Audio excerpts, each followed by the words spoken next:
Everyone, welcome back to Streaming Alchemy. I'm John Mahoney, and on today's show, we're going to be taking our first look at DaVinci Resolve. We've been using that here for the last few years, and we wanted to share some of the things that we did with how we built our own intro videos for this season of the show. But before we get to that, I want to invite everyone, please, we'd love to have the feedback, the interactivity. So if you have questions, have comments, just let us know and we will get to them here on the show. Also, if you would like to join us on the show and be here live to interact, we have a call-in, so feel free to just go to that URL and somebody from the studio will get you on air. Okay, let's get started. So as I mentioned, this is our first look at DaVinci Resolve, but DaVinci Resolve is an incredibly powerful tool to process audio and video.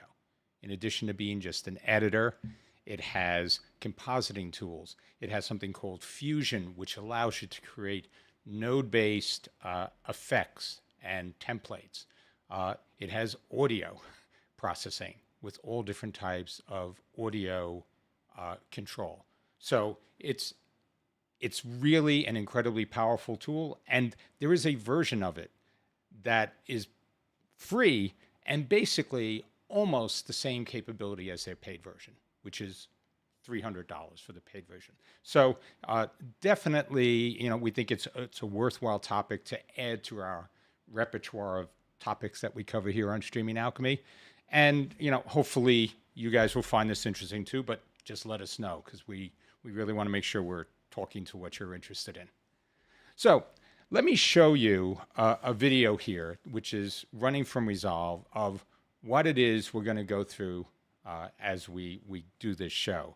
So here is basically something very similar to what we had, same basic background. And what we did is we took basically this little Resolve logo, and using that, we used Fusion to transform it, put it into the video, and create the different effects with the flashing. So that's something I want to cover exactly how we did that here, so you could come away and use this in a very similar way for your own pre-production. And I think that's probably, the key thing here. A lot of the videos that we have to process have nothing to do with directly the streaming part that we may be tasked with handling. A lot of it is pre-production work, marketing, other things. So this is why this could be a very useful type of tool. So let me jump over to the DaVinci Resolve screen and we'll start to get into a little more detail. Now, since this is our first show talking about Resolve, I want to give a little bit of an introduction to what we have here, so you feel that you have some sense of what's going on. So the place to start, interestingly enough, is right here across the bottom. The way that Resolve is organized is basically around sort of a serial workflow.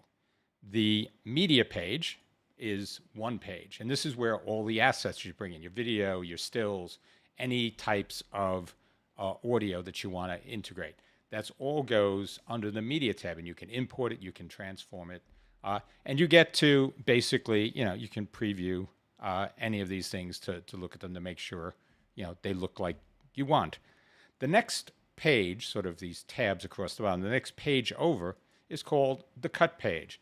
And the cut page is basically designed for your fast assembly, where I'm basically taking and pulling in video that I may have recorded and sort of lining it up and making it really easy to get that first basic rough cut, where I have everything in sequence and I get the timing and pacing of my edit correct.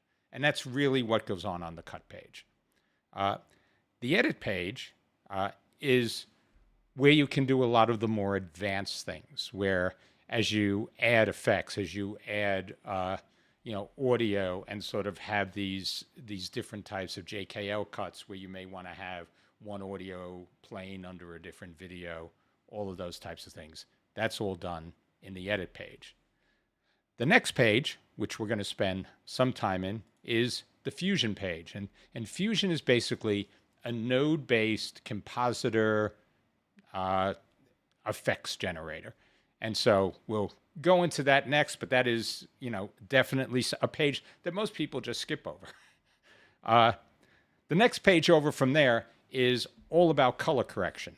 And you have very detailed color correction. DaVinci Resolve, when it first came out, was an incredibly expensive tool that was designed for colorists. So they could take any sort of movie or film or video and color mood it. So you could do all types of different color effects to get exactly the look you wanted. And that's all those tools, and they are incredibly powerful, are all in here. The next tab over is the Fairlight tab. Fairlight is for all the audio. And Fairlight 2 was an incredible, one of the very early sampling systems.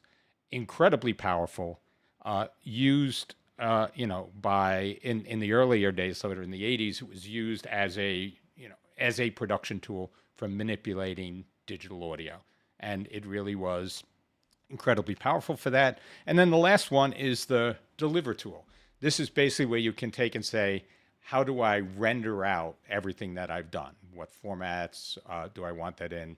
And how do I want to compress it, and what codecs do I want to use for the end delivery? So you can see that Resolve really works across a logical workflow with each of these tabs, from ingest, rough cut, finessed cut, color correction, the effects and other types of compositing, then to audio and delivery. So it covers the whole thing. On today's show, we are just going to be taking a look at the Edit tab and the Fusion tab. So to get started with what we did here, I have these two elements I have. I have a background video that I put here, and I have an overlay video. Basically, this is just a PNG, a 16 by 9 PNG with the DaVinci Resolve logo in it. And what I want to do is I want to composite layer 2, video track 2, onto video track 1. And have a clean way to do that, because this is really the key to getting started, is where you start to take layers and composite them. And the way we're going to do that is using Fusion. But before I jump over to Fusion, I just want to very quickly here, there's a couple of things you'll see. The first is this is a very standard audio editing, video editing framework, where I have my audio tracks, and they're all sort of on the bottom part of the screen. I have my video tracks. I can add more video tracks and just layer them up to create exactly the layout I need to start to process and manipulate each of these. When I select any one of these, over here, there is an inspector which gives me controls of doing things like zooms, rotations, cropping, all the things I want. And if there are any effects associated with a clip, you have the ability to manipulate that up here as well. So that is really where I wanted to sort of level set. It should be very familiar to people who have worked with editors, but the power behind this is really impressive. So let's look at exactly what we did to composite this top video, which is really just an image clip, onto this video in the background. And we did that here in Fusion. So let's see. I don't have, let me see if I have a window up here where I could see the comments coming in. So just give me a second, because I don't have boom with Lord Zoom. So yes, we are live. Thank you for joining us. I appreciate that. Give me a second here. All right. So we have Marco. Hi from South Africa. Marco, thank you for joining us live. I definitely appreciate that. We have Eric. Eric, just saying hello from Paris. Eric, thank you for joining us. Hope all is well, and I appreciate you spending your Friday night with us. So we have JP saying hi. Hope everyone, it's nice to see you again. Also from South Africa. JP, thank you Appreciate you joining us here. So, okay. So let me dig into this a little bit more now. We've got we're in Fusion now, and as you can see up here, what we've set up in Fusion is this is the final adjusted image. Now, the way Fusion works, this is basically a big scratch pad. All of these elements are just basically, we have the media in, which is the image that came in, and then we have the media out. So the way Fusion works is it takes whatever's on that timeline. If you say, I want to take this element on the timeline and send it to Fusion, what it does is says, I take that element, feed it into Fusion, process it in Fusion, and then I feed it back to the timeline. So this media in one and media out one are basically that pipe. So let me do the following, because we're gonna break into this so you have a really good sense of what I'm doing here. So if I were to take this media one in, and I were to just point this directly to media out, this is exactly what we have unprocessed by anything. So this is the core first step when you're inside of Fusion, is you basically are taking the video or the asset off the timeline and processing it and then pushing it out into the timeline again. So basically like a plug-in effect. That's how you can think of it. So what we're doing though is we are taking and adding different effects to this to get the composite that we want. So the first effect that we added, and we'll sort of do this one at a time here, is we said we want to transform the video. So let me go and we'll say this is exactly what we have when we did the transformation. So the way this transformation works, if I click on this transform node, is that I can go in and make any adjustments I want. So let me zoom in here a little bit, see if you can see this.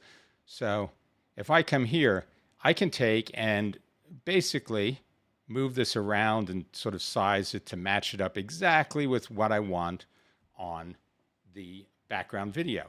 And if I wanted to see, like to get this layout correct, here is something else that you can do. Inside of Fusion, I can just go and say, I just want to add, let me click over here.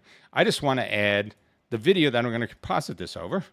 So we're just going to drop that into Fusion. And this, again, should give you a sense of just how powerful this is.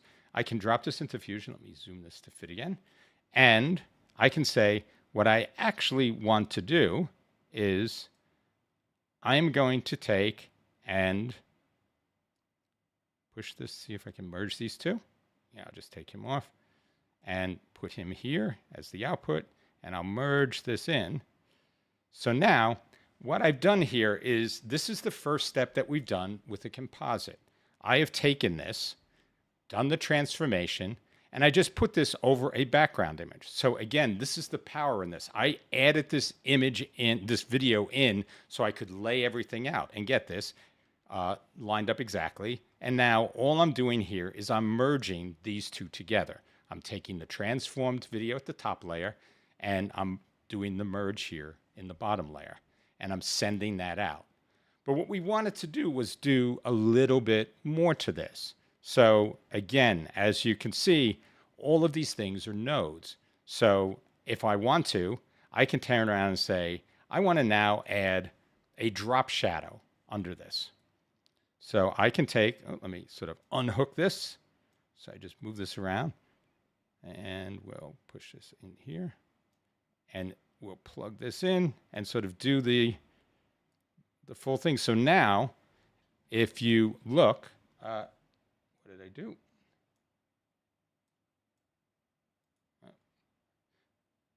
I think I may have messed this up. Yeah, I think I put it in the wrong one.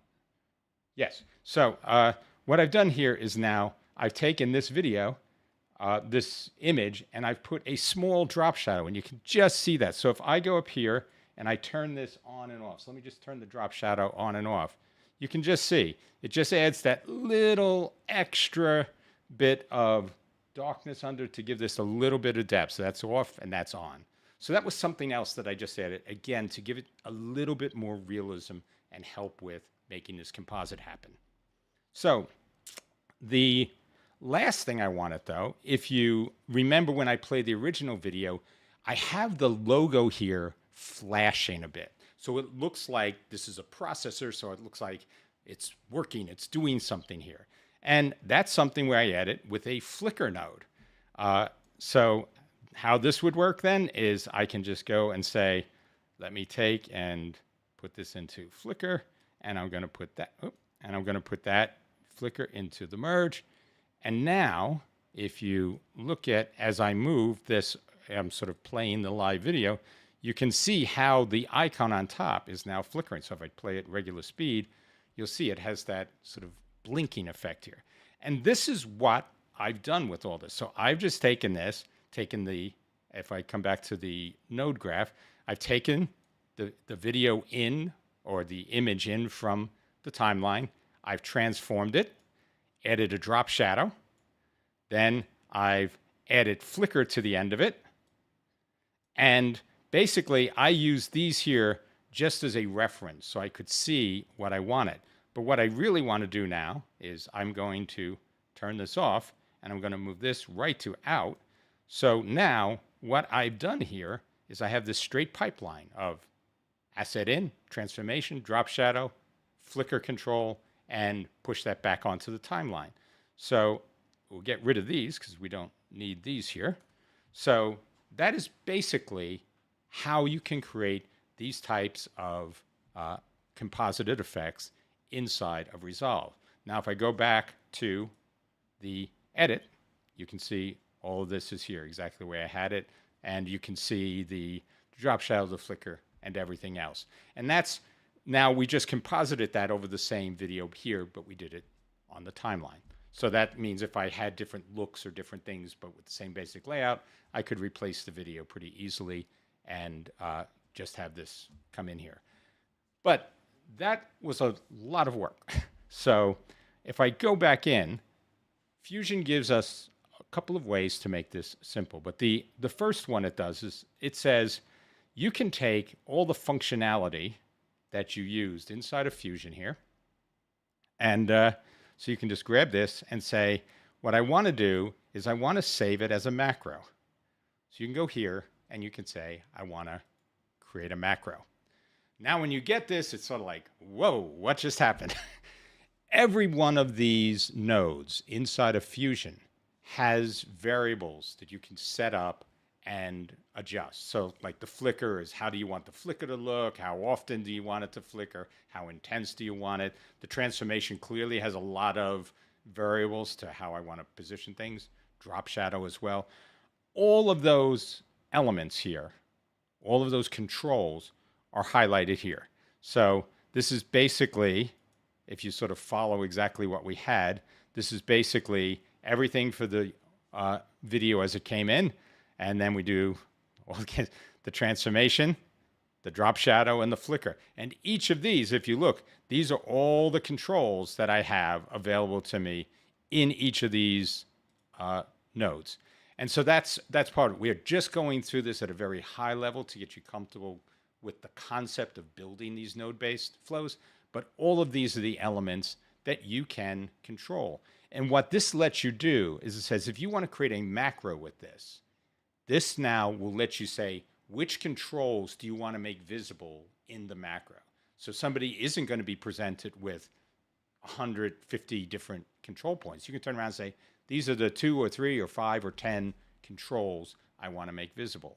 So we can save those and pick what we want. So in this case, say, the only thing I really want to do is for the flicker, I want to be able to come back and say, I want to say, okay, what type of flicker? How smooth do we want it? How random do we want it? And what's our initial seed? So that's what we want. So we pick those, and I can say close. And it says, do you want to save this as a macro? Actually, let me change the name. So we'll just make it into something.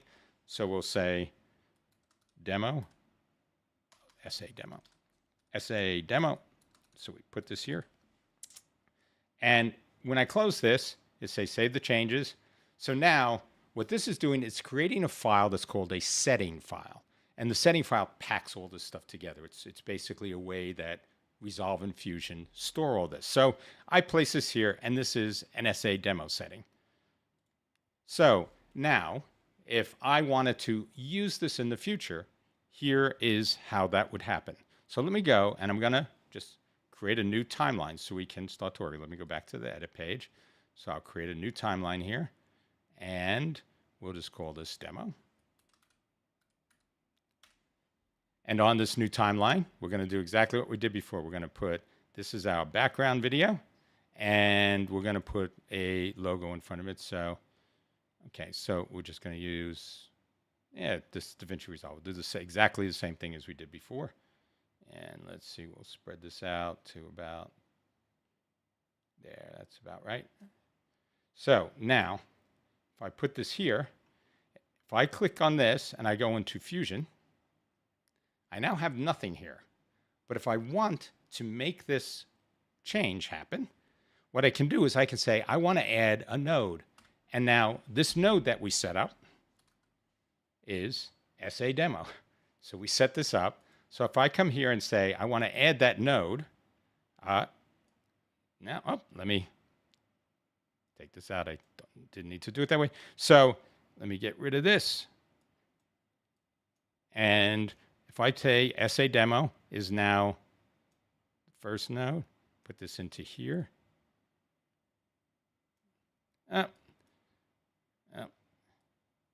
It looks like I screwed something up, but if let me just do this with something that I didn't set up as the demo here because I did this pretty quickly.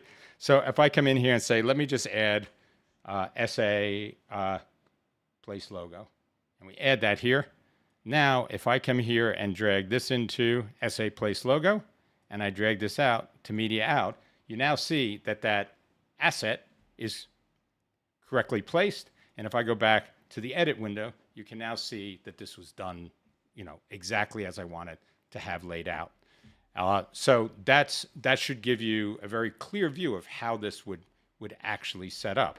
And that's just now as a macro. I don't have to know all of the different steps. This is repeatable. So that's one way to do this. But another thing that you can do is I can take now, if I'm using this time and again, I can actually take and create this as an effect that I just apply without going into Fusion at all. So the way that we do that, again, coming back into Fusion, if I open up the timeline here, which is, I believe this is it. So this has our entire Fusion script here. If I take and select this section in the middle, dropping the media in and the media out, and saying, I just want to use this as an effect on my timeline, I can go and say, okay, save this as a macro. Oh, let me do this. Save this as a macro and create a macro. But instead of putting it in the macro commands for Fusion, there's another place that we can save this. So let me just add a few more controls so we can we get the transform.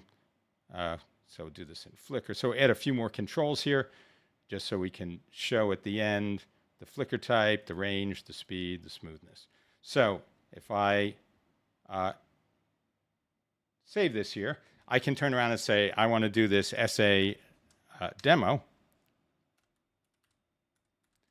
But when I save this, as opposed to saying I want to save it in the Fusion macros folder, there is a place in Fusion called the templates. So if I just click up here on Fusion, scroll down to templates, I wanted to use this in my edit section. So I go edit and I save it as an effects. Now you can create your own directory here. So I just created a folder called Alchemy. And here is where I can place this. So if I save this here now, one of the things you'll see if I go back to edit is I now could come up here and go to effects. These are my effects over here. Go to Alchemy. And you now see I have SA demo sitting here as one of my effects. So how would this work? let me, again, I'll just, for demo purposes here, this is our timeline. So I'm going to take and delete everything I have here. So now we're starting with a fresh timeline. So just like before, if I wanted to, I can put my video on the bottom. And let's say, what do we want to use? We want to use, okay, we're going to use this Google logo here. So this will drag that out a bit. Now, clearly, that is not the composite we want. But if I go and say, apply this logo, this effect to this logo, it now is placed exactly what we want, and all of that functionality is here. So this now has taken it from something where it was very complex, then down to just a macro that I could use to embed in Fusion, then down to this is just an effect that I can have listed here on the side of my edit panel and apply it whenever I want. So this was sort of a very high level, but hopefully it has gotten you a step into looking at Resolve and not just avoiding the Fusion thing, not just using it for cut edits, but really to start to look at it as a tool you can use to create a lot of the assets that go into your productions. So let's see if we have any more, let's see, do we have any more comments over here? So Marco's saying it reminds him a bit of Avid DS. Yeah, so Avid had a lot of early capabilities, and you know, it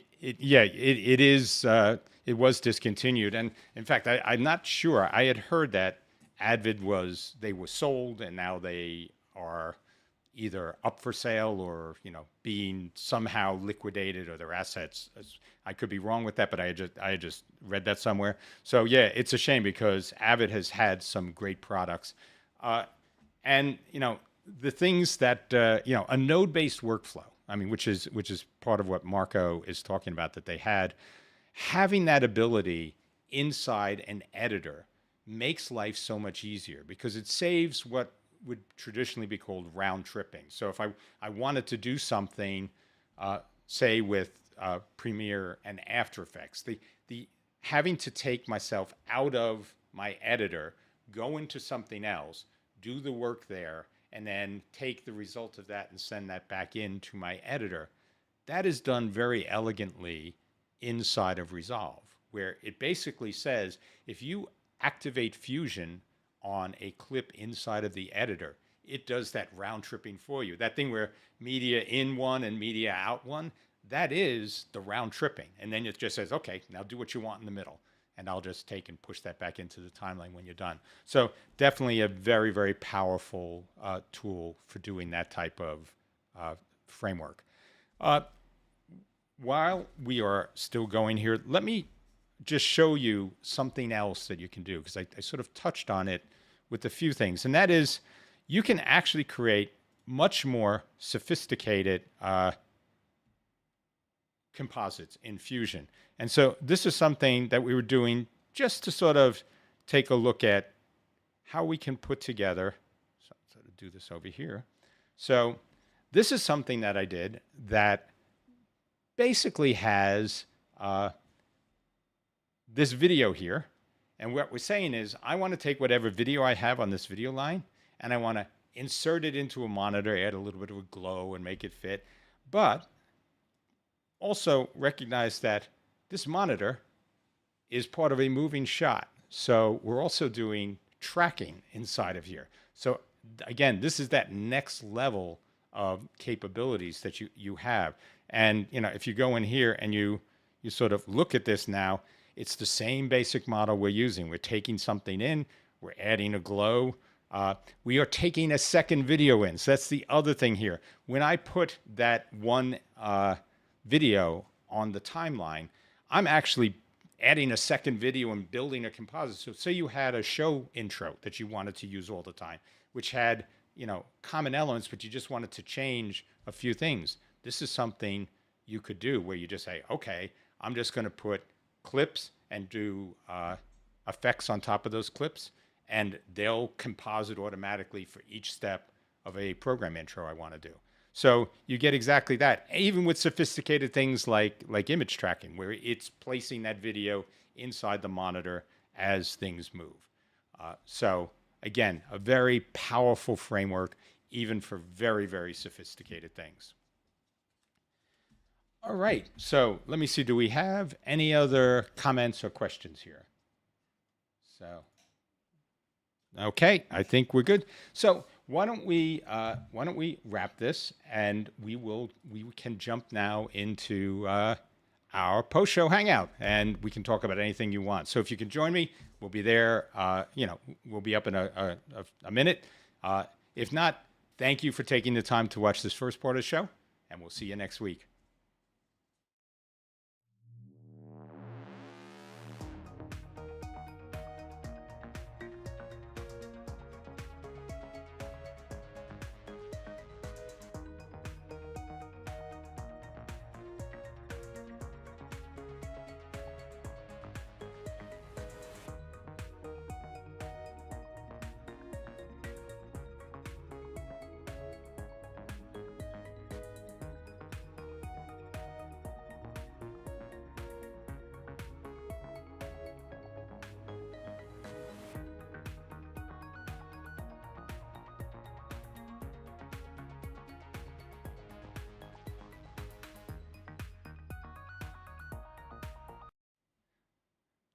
All right, everyone. Thank you for hanging out for the post show here. This was something that, as we were looking for what we wanted to cover this season, we were thinking more broadly about what are all the different components that go into, the production workflow space, and what are the different switchers that people are most commonly using. So that's part of why you're seeing things around Resolve getting introduced on this show, and also things around the TriCaster in addition to vMix. We're trying to sort of cover things more broadly, but please, we're always interested in everyone's feedback out there to, see what makes the most sense for all of you and for the types of productions you're doing as well.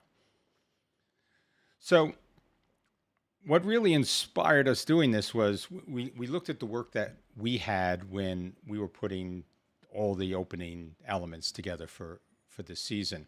And we had started out sort of in the After Effects space, and we're building that. And it was really funny because, like I said, we've been using Resolve for a long time, but this made me dig into Fusion, which is something I sort of only touched on for some simple things, and said, okay, how can we actually do this all in a single, in the single app with Resolve? And it got us, we were so impressed by how streamlined that workflow was that we said, okay, this is going to be something we'll definitely be including on our show for this season. So if there were other topics around there that, you would like us to cover in the Resolve or in the sort of pre-production area, let us know, and we'll fold those in. But so what else was there? The second thing that we put together, which I just showed at the end of the video, at the end of the live stream, was all around, taking and building something more complex. I think that's important too. Resolve, even if you're not using it for pure compositing, things like tracking, where you want to do something inside of another video, those things can be great as well. So Marco's just saying, your channel has been a great resource for me. Just wanted to drop in and say thanks. Marco, I absolutely appreciate everybody that's a part of this community. And I've said it before, and I'll keep saying it. This is a great pleasure for me to get to spend time on Fridays with everyone. And I really missed it while we were on the longer than expected hiatus at the beginning of the year. But Marco, thank you very much. And I hopefully, this is something that people do find useful. And that's why we're always soliciting feedback. We want to make sure we're covering what you're focused on. So in the second video, I didn't really get into just how complex things with Fusion can be. But when you get your head around the node-based approach, it really is a fairly straightforward way to think about what you're doing. You're taking something in and then applying a series of transformations. Some of those can be things that you do sort of in, a linear sequence. So each one is happening at, at basically one after the other. So the output of, your first effect, your first node, is the input to your next node. In others, you can do things that are sort of more in parallel, where you say, I take one output and feed it into multiple nodes and do things that move across that way, where you could be doing different types of processing. That is really, that logical mindset, when you get into that and then look at Fusion again, I think it can make things so much easier for you in terms of how you break up the types of things you need to do in your video edits. So, so Marco is coming in and saying, "Would love to see a demo on your colon solution. Have been having a few issues." Okay, this is something we were actually talking about. So we have a new single channel product called Colon One that is coming out this month. So we were planning on doing a demo of that, but I can sort of include a little bit of the live to air product in that and talk about specifically how that would integrate with vMix and with TriCaster. So thank you, Margaret. That's something we definitely we're interested in doing. So I think you've locked in our show for next week. So thank you for that. We're always looking for that type of feedback. But yeah, so I think this is when I've talked in the past. So this is funny because we talked multiple times about where a lot of these capabilities are sort of pushing the live streaming market. When you think of the ability to do this stuff inside an editor, imagine now if the processing was sufficiently powerful to do this live. If I could turn around and have text that would just cut me out and move behind me as I did a shot, things of that sort, where you could change the color of my shirt or adjust the background dynamically without green screen, without other things. That's really where a lot of this is heading. So when you look at what's possible in programs like Resolve, you get a really clear sense of what's going to be possible. I don't know whether it's 3 years or 5 years from now in the live space. We can start to look at these things as a precursor where, it's just waiting for the processing power. But that's some of the really cool stuff that I think we'll be seeing in our sphere very shortly. The easier stuff first and then the more compute intensive stuff later. But this is all something that I think is coming. And when you think of adding nodes to something live, where I could sit there and go, yeah, I can actually have things that are triggered with nodal workflows, all as mini flows without having to write scripting for all this stuff. Again, a very, very powerful way to look at things. So it's really an encapsulated form of scripting, where the only thing you pass around is video or audio, and all the individual functions are sort of encapsulated to take the video in, do something to it, and put video out, or take audio and put audio out. So a very cool way to think of scripting now as well. So, all right. So I don't know if we have any other comments or questions that anybody has here. We can stick around because I know we have a bit of a delay between when I'm talking and you're seeing it in the stream. But get your questions in now if you have anything else. And based on Marco's feedback, I think we will do a show next week on Colon One and integration with vMix and TriCaster. So hopefully that will get into some of the stuff that Marco was asking about here. So I think we are probably in a position to call it a wrap for this week. So thank you, everyone. I appreciate you making time for the hangout as well. And I'll see you all next week. Take care.